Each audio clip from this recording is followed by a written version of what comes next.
Jesus tem uma palavra ao teu coração neste momento que está em Marcos capítulo 1, versículo 36, 37 e 38.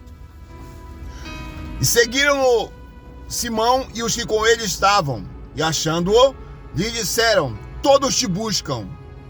E ele lhes disse: vamos às aldeias vizinhas para que eu ali também pregue, porque para isto vim.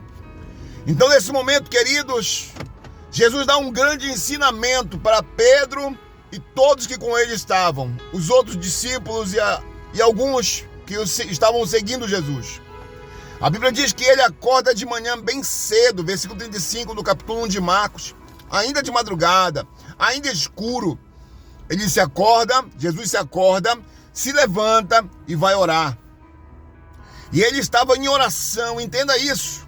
O que antecede a pregação é a oração. Jesus nos dá um grande ensinamento como igreja, neste momento, nesta manhã, aqui em Florianópolis, você aí em São Paulo, em Rio de Janeiro, você em Porto Alegre, você em Curitiba, você em Belém do Pará, em Manaus, você em Goiânia, em Palmas, você ali no Recife, em Fortaleza, Salvador, você em São Luís, ou seja, em todo o Brasil, Deus tem essa mensagem para você, minha irmã, que adora a Deus em algum lugar, algum ponto de pregação, alguma congregação, mas que nunca pregou o evangelho, nunca anunciou a salvação. Jesus nos dá dois instrumentos poderosos. O primeiro instrumento, pastor Paulo, a oração.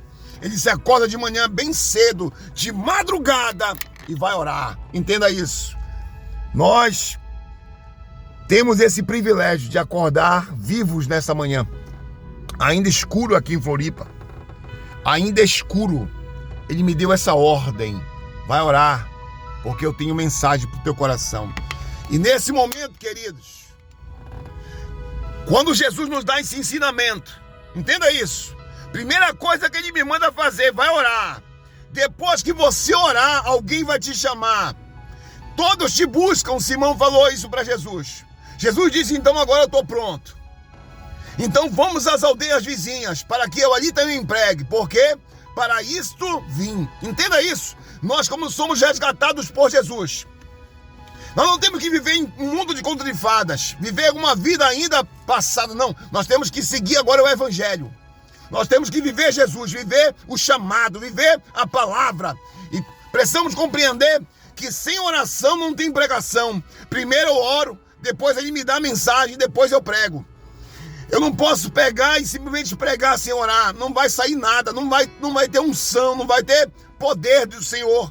Então precisamos compreender que quando Jesus, antes dele pregar, ele orava. Ele tinha um momento de oração, entenda isso.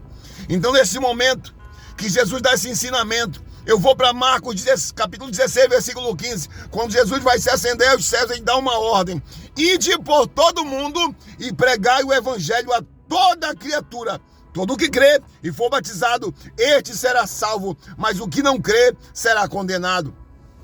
E estes sinais, o sobrenatural, e estes sinais seguirão aos que crerem. Em meu nome expulsarão demônios, falarão novas línguas, pegarão em serpentes, e se beberem alguma coisa mortífera, não vos fará mal algum, e imporão as mãos sobre os enfermos e os curarão. Então este poder que Jesus derrama na minha vida e na tua, ele vem através da oração e da pregação da palavra. Entenda, eu sou casado com uma esposa há 28 anos, uma crente convertida ao Senhor, uma serva autêntica do Deus Altíssimo.